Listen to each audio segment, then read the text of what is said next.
I'd be remiss, Ian, if I didn't ask you about recent published reports about your interest in running for U.S. Senate.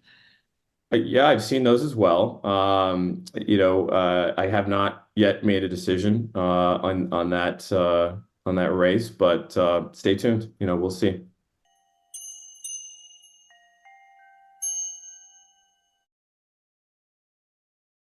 Hey, everybody, it's Eddie from Tokyo. This is your cryptocurrency update from Japan, and that intro was Ian Kane, what many believe to be a Democrat plant to split the vote by weakening the numbers for John DeAton. The reason for this belief is that he just switched to the Republican Party on February 29th. His family is deeply involved in the Democratic Party, and he has photos posing with Biden and Elizabeth Warren. John posted this message just about 5 hours ago. He says, "Tomorrow I will release a very important video message. Please consider donating. Freedom is on the line." His website is johndeatonforsenate.com.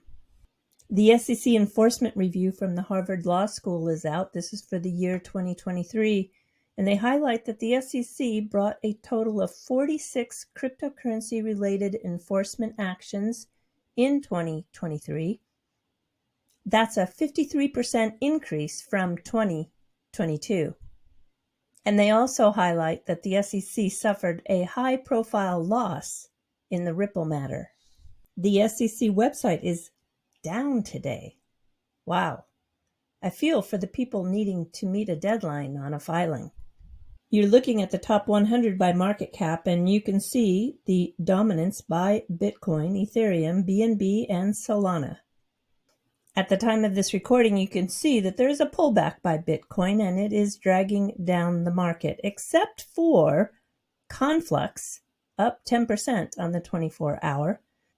Dog with Hat, and it is a community-based meme coin. Telling you, don't disregard the meme coins on this bull run. And then that is followed by Solana, Say, Near, Fetch AI, Jupiter, and WorldCoin. Conflux, which is called the Chinese Ethereum, is going to launch a Hong Kong dollar-backed stablecoin. I would pay attention to this project. And that silly narrative, sometimes even conspiracy theorists who are talking about those that promote Solana, you just need to look at the fundamentals. I mean, Mickey B. Fresh reminds us that the total value locked up has exploded.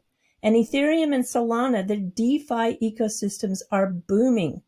60% of Solana is staked. XRP's total value is less than 1%. And we really don't have yet an on-ledger DeFi ecosystem. So I agree with Mickey B. Fresh. Stop the conspiracy. It's demand for Solana in DeFi. There is an early mover to using XRP in a DeFi solution. There's borrowing and lending and some liquidity pools on Futureverse through Moai Finance. I'm participating in the liquidity pool and the lending. And I can tell you that the user interface is very simple. I'll put a link to how to use the Moai lending in the description below. There's been a UNL update, March 2024, and these are the validators in the infrastructure of the XRP Ledger. There's the team on xrp.com. They've been on the channel a couple of times. There's XRP from Spain, and he was so generous to lend the use of his XRP Ledger logo on merchandise for the Wave of Innovation event that happens next weekend in Australia. And the third was XRP Kuwait. They're currently running 5 cluster Ripple D servers. And a very surprising statistic coming from the brand new chain Zahao, they have a minimum of 890 nodes running from 24 countries. You compare that to the approximate 780-ish nodes that are running Ripple D, and that's accounting for those that are not functioning properly or are test nodes or that have been blocked by an amendment. So it's a wow. The total number is 865, but like I said, not all of those can be counted as functioning. And if you're really into the XRP Ledger stuff, you can see that every time there's an update, some of the nodes just either are very slow to update their version of software that they run, or some don't even update at all. As of the 27th of February, you can see from the 661 nodes that are running on Ripple D versions, just 206 had upgraded. There's finally some payments news coming from Tranglo. Ripple owns a 40% stake. This is InPay, which will support Tranglo's global expansion in the single euro payments area. So anytime you have more rails, well, you've got more opportunity to do cross-border payments. Corium launched an ISO 200.2.2 access simulator. It's interesting. You can dig into the new messaging language. I put an explainer of each line on my X feed. No, there's no magic here. This is just XML. And the main reason for adoption and the push, I don't think it's for your crypto, but for the CBDCs and stablecoins. That's my opinion, but here is somebody from Stronghold that is also confirming that. What exactly is ISO 20022? Well, it's a new global standard for financial messaging that is making waves in the industry. Basically, it helps financial institutions securely and efficiently exchange information with each other. So what does this mean for digital currencies? ISO 20022 has the potential to play a key role in the development and implementations of CBDCs, as it provides a flexible and standardized framework for financial messaging that ensures consistency and interoperability between systems. Chad seems to be sure that there's going to be an XRP ETP in the US for 2024, and he cites an article by a so-called expert. Be careful for anybody who's called an expert. Scams hosted a space yesterday live for many, many hours with Angie, and Charles Hoskinson jumped in. I think it was the most interesting space I've ever heard. You know, I think also, too, if you're in the XRP community, you want to hear opposing views. Scams is a great one to get some reality checks for balance. I can't wait to see these two. This is Sadaf on the right and Carola on the left. They are in the blockchain space big time, and they're going to be working and presenting at the Wave of Innovation in Australia next weekend on the Gold Coast. I'm going to let Ian Kane take you out on the rest of that interview that he had just a couple of days ago, talking about whether or not he is going to run to unseat Elizabeth Warren. All right, everybody, do take care. Sayonara for now. Bye-bye. I have not yet made a decision on that race, but stay tuned. We'll see.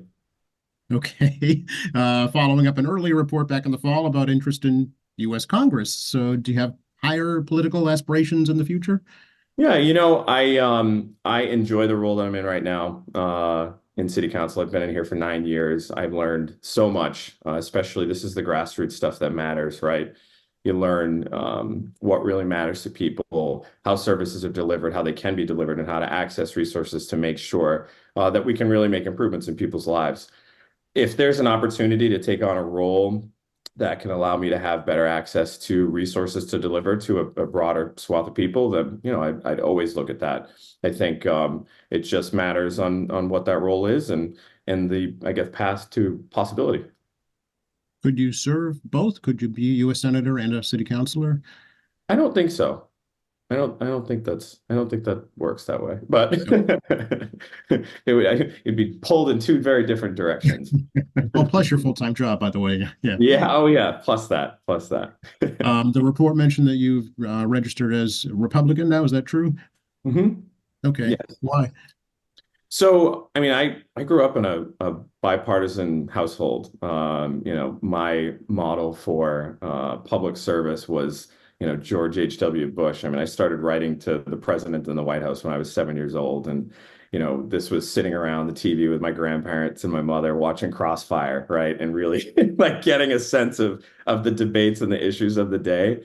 Um, I think I had mentioned, or at least had been reported in prior articles that, I think that there's an opportunity to grow in a place like the Republican Party here in Massachusetts, which, I think can make room for more moderate, potentially fiscally conservative methods, but also having sort of, very liberal or open-minded social, beliefs as well. So, I think that we are under this illusion that in Massachusetts, everybody's a Democrat and, 63 or 64% of the voting population is actually not party affiliated. And that says a lot. I think that what it seems is that, yes, the mostly elected members of the Democratic Party serve in the majority of the roles in the state, but that doesn't mean that the voting populace wouldn't be open to a more moderate, sort of middle of the road Republican candidate.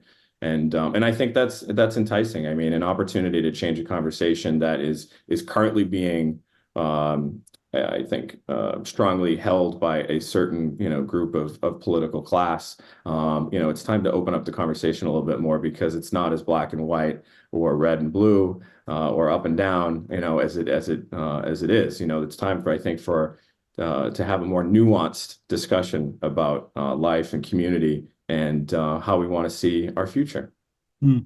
So do you have a timeline in mind for when you might make a decision? No, I don't, just kind of thinking through some details right now, and we'll get back to you when we make the decision. Promise you'll let us know here at I promise. QATV? I talk to you every week almost. Come on.